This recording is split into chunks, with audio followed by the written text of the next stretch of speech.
Des crèches au CHU en passant par les collèges, 77 cantines collectives du Maine-et-Loire servant 16 000 repas par jour se sont engagées mardi à changer leurs pratiques pour tendre vers une restauration éco-responsable. La démarche, volontaire et participative, prévoit que les établissements puissent s'auto-évaluer et définir des pistes d'amélioration. Le restaurant bénéficiera alors de la garantie « Mon Resto Responsable » créée par la Fondation pour la Nature et l'Homme, FNH, en partenariat avec le réseau Restoco, qui regroupe des professionnels de la restauration collective en gestion directe. Les résultats seront ensuite réévalués tous les 2 ans. Le CHU d'Angers, référent pour l'achat de certains produits auprès de 150 hôpitaux, compte ainsi revoir le marché d'approvisionnement des poissons, pour le rendre éco-responsable. En imposant la simple congélation sans additifs, l'hôpital évite les poissons pêchés en mer du Nord, détaillés en Chine et souvent chargés en polyphosphate. Au moins 50% de produits agricoles bio, c'est une première car c'est tout un département qui s'engage.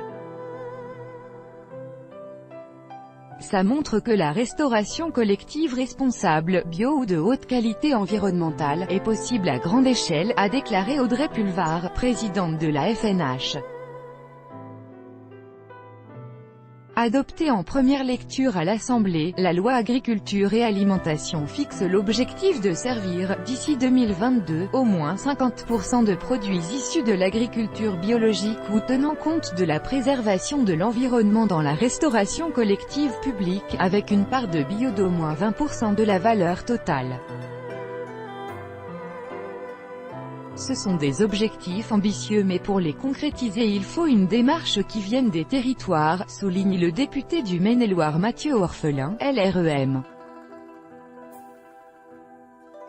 Un changement de mentalité, originalité de « Mon Resto Responsable », l'engagement porte aussi bien sur le mode de production des aliments que sur la limitation du gaspillage, mais aussi sur le volet social, le prix du repas devant rester modéré, et le bien-être des convives.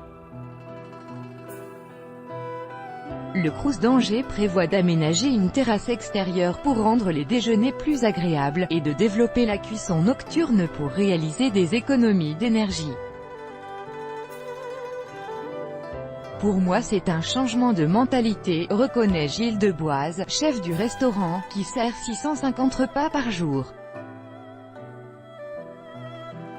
Je n'étais pas tellement porté sur le végétarien mais il y a une forte demande et nous allons proposer une offre par jour. Il va falloir inventer des recettes, explique-t-il. La restauration collective représente 3,6 milliards de repas par an en France mais ne comporte que 3% d'aliments bio.